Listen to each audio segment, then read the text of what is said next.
Армысыздар менің каналымның тұрақты тыңдармандары. Анау өзім сияқты шілтері әдемі терезені көрдің бе? Мен сол бөлмеде тұрамын, есіңде сақтап ал, деді Салтанат маған қарап қутыңдап. Мен көп қабатты жатақхананың терезелерін әдемі шілтері барым көзіммен іздеп, танауымды пыш еткізіп тартып қойдым. Іздеп келгеннің бәрі жақсы болды. Адаспай қалай таптың? Өзің де өсіп қалыпсың ғой. Кіп-кішкентай қыз едің, деп Салтанат жатақхананың есігіне қарай аузы тынбай сөйлеп келе жатыр. Интернаттарында дұрыс тамақтандыра ма? Жүр, тамақ ішіп алайық. Сосын мен сені қыдыртамын, деп ол мені кекілімнен сипап еркелетіп қояды. Мінезі қалай өзгерген. Ауылда әркімге жеңгетай болып, аузы жабылмай қутыңдап жүретін Гаухар жеңешемнен айнымай қалыпты. Мынау баяғы жәудіреп тұратын ұялшақ Салтанат емес, бірақ бәрібір ол сұлу-ақ. Тек кинода ойнайтын сұлулар секілді. Шашын кеспегені қандай жақсы болған, деп соңынан бұрымына қызығып еріп келемін. Сөйтіп өзімнің дербеген ақ бантикпен екі бөліп өріп қойған бұрымсығамды да сипап қойдым. Ішіп ал, жесейші, апам да қызық, мені аш жүр демекен, талқаны мен құртын келген-кеткеннің бәрінен беріп жібереді. Ауылда қазір содан асқан үлкен ас болмай тұр ғой. Заманның дөңгелегі кері кетіп, көп үйдің дастарханынан күй тайғалы қашан. Интернаттың қырлы ыстаханы мен жалықтырса керек, ауылдағыдай шұңғыл кесемен шай ішкен әлдеқайда мәндірек сияқты көрінді. Темір керует пен қақиған үстелден гөрі Салтанаттың апасы беріп жіберген құрақ көрпеге аунап, ауылға барғандай жаныма жақын тиіп жадырап қалдым. Салтанаттың қойған сұрақтарына мен жоқтан басқа жауап айтпаймын. Үстіне кенеп қап кигізіп қойсаң да, сұлулығы әсте кемімейтін Салтанаттың жүріс-тұрысы, шәйді жайнағаны, бәрі интернаттың сұрқай біркелі тіршілігінде емес, басқаша әсер етті. Менімен бірге дискотекаға барасың ба, деді Салтанат киініп жатып. Үндемесем де осындай аса көрікті әпкеме еріп жүретінімне іштей қуанып тұр едім. Салтанат үстіне майда қызылды жасылды кебелек тес гүлдер алып, қып-қысқа мықынына әрең жауып тұратын көйлек киіп алды. Әппақ оқтаудай түзу екі аяғыны талантты мүшінсінің қолынан шыққан мінсіз туынды сияқты. Ұзын шашын тарқатып шайып жіберді. Көйлегінен шашы ұзын. Егер ауылда дәл осылай көшеге шыға келсем, жұрт Ескендірдің қызының көйлегіне мата жетпей қалған ба деп күлер еді, деп Салтанат айнаға қарап күліп қойды. Өзінің көркіне өзі де көңілі толғандай, айна алдында әпкем көркіне масаттанып әрі-бері бұрылып қойды. Далаға шықтық. Жатақхана алдында темекі шегіп отырған жігіттердің біреуі Салтанаттың басынан аяғына дейін мойнын шалқақтата көз жүгіртіп ысқырып жіберді. Па шіркін, королева қайда кетіп барады, деп оны қостаған екінші кекенсінсіз. Көрдің ғой әпкеңді, деп күлімсіреп Салтанат маған бір көзін қысып қойды. Келер жолы қайда келетінімді ұмытып қалмайын деп, әрең сарсылып іздеп жүріп тапқан жатақхананы есіме сақтап қалайын деп артыма бұрылдым. Жатақхана сыртында нөмірі 3 құрылысшы жастар жатақханасы деп бадырайып орысша жазылып тұр екен. Кіріп шығып жүрген жастардың 99% қара көз жастар. Айтпақшы, ауылдағы Ескендір шал қызым оқуға түсті деп өлердей қуанып, көрші қолаңға ағыл-тегіл дастархан жайып, қуанышын бөліскен жоқ па еді. Салтанат, сені біздің ауылдағылар институтта оқиды деуші еді ғой. Ал мына студенттердің емес, жұмысшы жастардың жатақханасы деп жазылып тұр ғой, дедім шыдай алмай. Салтанаттың институтта оқығаны рас. Студент болғаны да рас, бірақ қазір студент емес. Кейін айтамын, үлкейгенде түсінерсің деді де шуы мол би алаңына мені жетектеп кірді де кетті. Қазір айтасың да түсінемін, айтшы дедім. Енесінің артынан ентелеген бұзау секілді көп адамдардың арасынан қыстырылып-қымтырылып әрең өтіп келе жатып. Ол музыканың айғайынан менің сұрағымды естіген-естімегені белгісіз, даңғаза шудың ішінен біреулерді іздеп, мойнын созып, маған қарап басын шайқап, алақанымен құлағы мен аузын көлегейледі. Естімеді ме екен, әлде жауап бергісі келмеді ме? Жоқ, әлде кейін сөйлесеміз дегені, мүмкін қажеті жоқ деген ишара шығар. Мен де сосын үндемей қоя салдым. Екі өкпесін жұлқып билеп жатқан жастардың арасында біз де жүрміз. Салтанат өзі іздеген топқа жақындасымен-ақ жігіттер жарылып ортадан орын берді. Сұлулық деген қандай құдіретті күш, сиқырлы таяқ секілді, жалт еткен арбалмайтын адам жоқ. Көрікті, аса көркем қызбен бәрінің де билегісі келеді. Келесі би басталған сайын салтанатқа жапа тармағай бірнеше жігіт қатарынан ұмтылады. Әне, бір еңгезердей сымбатты жігіт салтанатты билеп төстеп иемденіп барады. Ысырыла-ысырыла биден шеттеп қалдым. Ішім пыса бастады. Салтанаттың көзі маған бір түскенде кетейікші деп ымдадым. Би алаңынан салтанатпен бірге екі қолын қалтасына салып, қораздана күжірейіп әлгі жігіт те ере шықты. Қараңғылық баяғыда түскен. Күздің алғашқы күндерінің ызары байқалады. Шаршадың ба, тоңған да шығаршың. Кетейікші дедім оған қарап. Билемеген адам тоңады. Әлде билей тұрып қайтеді қыздар деді жаңағы жігіт салтанатқа бір жағы өтінгендей қиылып.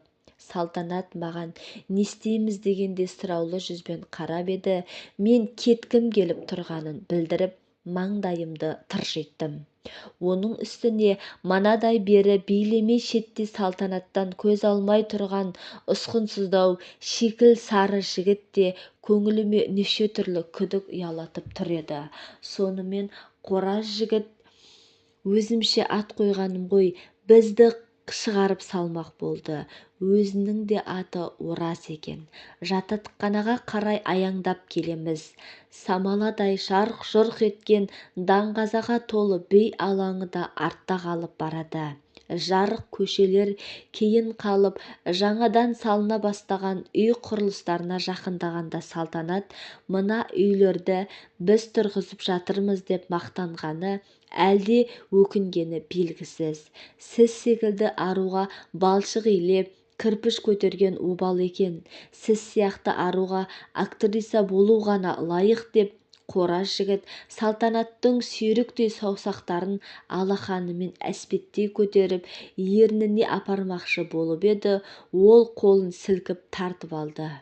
Мынадай сүмбіл шаш ежелгі ертегілер замандағы аруларда ғана болған шығар деп тағы да Ораздың жападай алақаны салтанаттың шашын желкесінен бастап сипай келе мықынына аялдады. Сіз де мына шешендігіңізбен құрылысшылар арасына босқа қор болып жүрген сияқтысыз деді салтанат алға қарай ыршып түсіп. Ораз бағанағы би алаңдағы биязылығынан арылып, кейпі бір түрлі өзгеріп келе жатыр еді. Ұрттап алған болу керек, аузы ашылғанда арақ иісі аздап мүңк ете қалды. Салтанатқа тез жүрсеңші деген кісіше алға озыңқырап безілдеп келемін. Олар артымда асықпай басып келе жатыр. Қайта-қайта соңыма бұрылып, асықпайтын салтанатқа ызам келе бастады.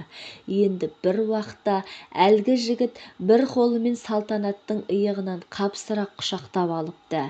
Тез-тез жүре бастайын да олардың қарасы ұзай бере қалт тоқтап жақындағанша күтіп тұрамын. Тез жүрсеңші деген ишарамен салтанатқа қарап басымды изеп қоямын. Тым ұзап кетсем керек, бір кезде салтанаттың дауысы шар ете қалды. Қолы сумаңдап келе жатқан жігіт қай кезде менің сұлу әпкемді лақтай бақ еткізіп көк шөптің ортасына атып ұрған. Бота, балапан, балапан деп Салтанат менің кішкентай күнімдегідей тұншыға шақырды. Алысып жатқан екеуінің қасына жетіп барып, әліме қарамай әлгі жігіттің арқасына жармаса кеттім. Сырттай қараған біреулер үшін мына сурет әрине сайқымазақ комедиялық көрініс болып көрінері қақ. Қора жігіт мені шыбын құрлы көрмей жерге жалп еткізе салды. Шамам келмесе де қайта ұмтылдым.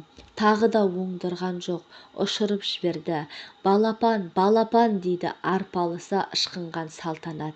Көзіме Салтанаттың жоғарғы жағында жатқан сынық кірпіш оттай басылды. Жүгіріп барып кірпішті қолыма алдым. Ей, мынау жынды ма, таста, қазір екеуіңді де өлтіремін деп күжірейген жігіт Салтанатты тастай салып маған ұмтылды. Осы сәтте бізге қарай едіреңдеп келе жатқан манағы сүйкімді жігіт көрінді. Көзімнің оты жарқ етіп, құлап бара жатып, бізге қарай ышқына ұмтылып келе жатқан манағы сүйкімсіз жігіт жанарыма оттай басылды. Бәрі бітті деп ойладым. Бәрі бітті. Есімді жиғанда қасымда жылап отырған Салтанатты көрдім. Балапан, көзіңді ашшы деді Салтанат жыламсырап. Қасында тізерлеп бағанағы бей алаңда билемейтін жігіт тұр. Кет деп айқайлап жібердім. Денем қорқыныштан қайта дірілдеп қоя берді. Тағы да талып бара жатқан сияқтымын. Балапан, қорықпашы, бұл бізбен бірге жатақханада тұратын Нағашыбек қой деп Салтанат мені басымнан қапсыра құшақтап, жалаңаш тізесіне жатқызды. Көйлегі тым жоғары көтеріліп кеткен екен. Бәріне кінәлідей көрінген осы бір қысқа көйлектің етегін топыраққа былғанған қолдарымен төмен тартылап, аппақ санын жауып жатырмын. Мына әрекетім Салтанатқа да ес кіргізгендей мені сүймелеңдеп орнынан атып тұрды. Үшеуміз жатақханаға қарай келе жатырмыз. Адамдардың бір-біріне жасаған кісәпірлігінен ұялғандай аспандағы жұлдыздар да әрең-әрең жылтаңдайтын секілді. Маған сол сәт анау артта қалып бара жатқан бітпей тұрған құрылыс алаңы секілді дүниенің бәрі алқам-салқам, қорашта сиықсыз, мәнсіз сұлулықтың өзі де мағынасыз болып көрінген еді. Кейін мен шикіл сары жігіттің бізге Алла айдап жіберген құтқарушы екенін білдім. Бірақ ол Салтанаттың бүкіл тағдыры екенін сол кезде білген жоқ едім. Оны Салтанаттың өзі де ұққысы келмеді. Нағашыбек Салтанаттың бөлмесіне жиі келеді.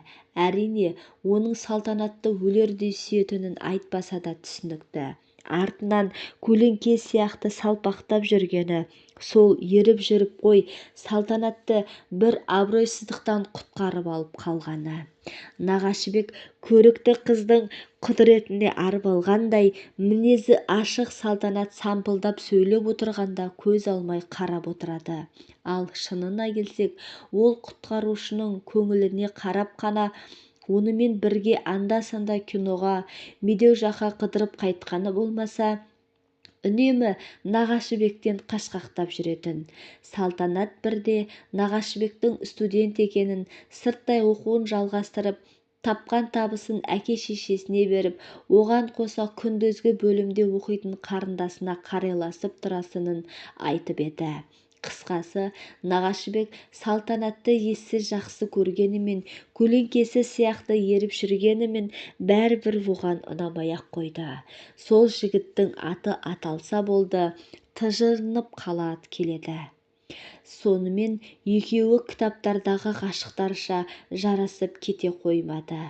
нағашыбек салтанат үшін ғайыптан пайда болған құтқарушыдай болғанымен олардың арасы күн сайын жақындаудың орнына алшақтап бара жатқан еді. Сұлу қыздан үміті үзіле бастаған нағашыбек соңғы келгенде салтанат ең болмаса суреттерімізбен алмасайықшы, сағынғанда естелік болсын деп өтініпті. Әрине, салтанатта ақымақ емес қой. Мүмкін өміріндегі ең үлкен ақымақтық та сол шығар. Әдемі болып түскен бір суретін нағашыбекке сыйлапты. Өзі де жігіттің берген суретін оның көңілі үшін естелік ретінде алыпты. Салтанат нағашыбектің берген суретін өзінің сурет альбомының бір шетіне жабыстырып қойды. Ал құрбылары сол суреттегі ебедейсіздеу тұрған шикіл сары жігіттің суретін көрген сайын «Мынауың кім ей?» деп жарқылдап күлуші еді. Салтанат біртүрлі қызықтырап, «Әй, жарайды, тамақ сұрап тұрған жоқ қой, тұра берсін, қайырымды бір жігіт» дей салатын. Алайда жерлес әпкемнің жанынан тәулік бойы табылуға таяр табынушылары көп болса да салтанаттың бағы ашылмады. Ол сырты жылтыраған, сұлулығы ғана сұқтанған, ішкі әлеміне үңілмей, өзін көрікті жаратылған бір бұйым ретінде ғана иемденгісі, яки болмаса бір ғана құшып кетуді мақсат тұтқан жігіттерден талай аузы күйіп, үрлеп ішейін десе де аңдаған адамын әйтеуір жолықтыра алмады. Барлығы да Тәңір сұлуы етіп жаратқан қызды жақсы көріп, ғашық болғанымен қасында еркек біткен балға үймелеген арадай болып жүретін аруға үйленуге тәуекел етпеді. Ондай батырлар табылған кезде салтанаттың біреуі басыбайлы жар болуға деген ниеті болмады. Ал баяғы оқиға жерлес әпкем екеумізді жақындатып жібергенмен кейін тағдыр біздерді бөлек арналармен ағызып әкеткен еді. Мына қызықты қараңыз, мен кейін нағашыбекті бірнеше рет теледидардан көрдім. Баяғы 20-ға жетер-жетпестегідей ұсқынсыздау емес, әжептәуір ысылып, ақылды кейпі оны кәдімгідей тартымды етіп көрсететіні байқалды. Шашы да сонау бозбала кезіндегідей үрпиіп тұрған жоқ, тым жинақы, кәдімгідей жігіт болып алыпты. Жалау қылып көрсетерліктей жақсы қызмет пен абыройдың құлағынан ұстап отырған сыңайы бар. Бірақ мен бұл кезде де салтанатты жоғалтып алған едім. Елге барған сайын білетіндерден салтанатты сұраймын. Салтанатты қалаға барып бұзылып кетіпті, пәлен дейді, түген дейді деп жанға түрпідей тиетін сөздерден басқа ол туралы жөні түзу әңгіме жоқ. Ауылға барған сайын бұрынғы Кеңшар орталығындағы автовокзал қасындағы қарағаштардың көлеңкесіндегі бидай көже сатып отыратын кісілерден бір кесе мұздай көже ішіп алып, содан кейін ғана үйге аяңдаймын. Бұл менің бала кезімнен қаныма сіңген әдет. Шаң басқан пұшық аптауыздан түсіп, салқын бидай көжені қолыма ала бергенде атына мініп, қамшысы салбырап келе жатқан Ескендір атайға ұқсайтын шалды байқап қалдым. Әбден қартайып, шөгіп, аузындағы тістерінің шөгірі қалған. Ескендір атаны таныр ма едім, танымас па едім. Қария аялдаманың жанында ағашқа атын байлап жатқанда көже, шемішке сатып қана қоймай, ауылдағы негізгі ақпарат көзіне айналған көже сатушы әйелдердің біріне «Мынау қызы жынданып кетті» деген шал ғой, байқұс-ай, бір-ақ уыс болып қалыпты ғой, қызын үйде байлап ұстап отыр дейме деп сампылдап көжесін сапырып қоюға ыңғайлана бастады. Ескендір атай қамшының қонышына қыстырып қатындарға жақындады. «Әй, қаншайым келін, құйшы бір кесесін» деді Ескендір шал. Зылиханың көже құюға ыңғайланып жатқанын көрмегендей шеткері отырған толықшы сары әйелге жақындап Мен кесемді кері ұсынып Салтанаттың әкесіне қарама-қарсы жүрдім. Ата, қалыңыз қалай деп қолымды сөздім. Ескендір шал көзін сығырайтып алақанын жейдесіне сүртіп қолымды алды. Шырамыта алмай тұрмын, қай баласың, деді жылы ұшыратып. Мен ғой Салтанаттың досы, балапан, ботамын ғой деп даусымды қарғылыңға шықты.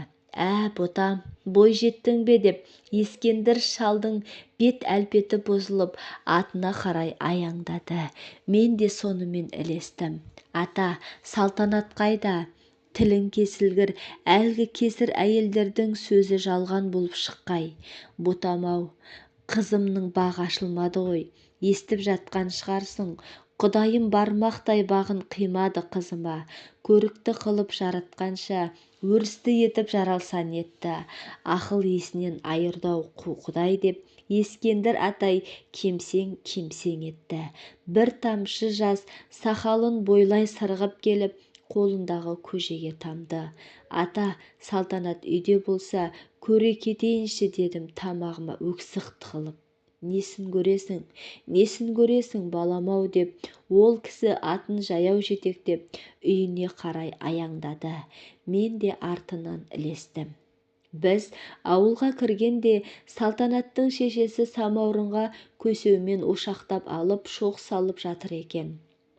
Қайда жүрсің байғұс-ау, шайымыз қайнай-қайнай таусылатын болды ғой, деді кемпір отағасына қарап сөйлеп.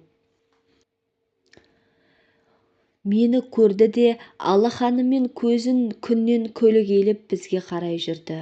Бұл қай бала, деді Салтанаттың шешесі сәлемімді алып. Бұл бала аялдамада жолықты. Баяғы Салтанаттың Алматыдағы балапаны ғой. Салтанат мені еркелетіп, үнемі солай атайтын. Салтанаттың шешесі мені таныси салысымен құшақтап кеңсеңдей жөнелді. Салтанатқа келдің ғой сен, ботамай. Баяғы Салтанат жоқ қой, жоқ. Тілің тасқа тигір.